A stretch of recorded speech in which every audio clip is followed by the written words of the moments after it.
ఒక అమాయకుడైన రైతు తన పొలానికి నీరు కావాలని పక్కవాని వద్ద ఒక బావిని కొన్నాడు.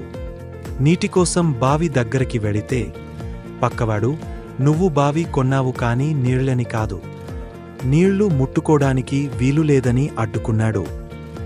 నిరాశతో ఉన్న రైతు ఏమీ చెయ్యాలో తోచక రాజా అక్బర్ దర్బార్లోని మంత్రి తెలివైన బీర్బల్ దగ్గరికి వెళ్లాడు.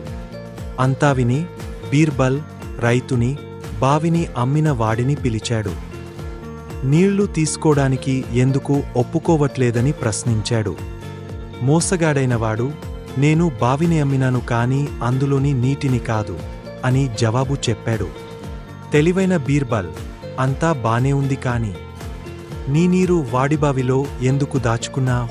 త్వరగా నీరు తీసి ఖాళీ చేసి వాడి బావి వాడికి ఇచ్చేసేయ్" అని చెప్పారు.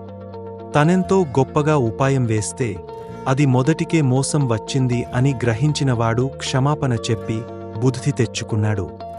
నీతి: మోసం చెయ్యటం మంచిది కాదు. మోసం చేస్తే ఎక్కడో అక్కడ దెబ్బ పడిపోతుంది.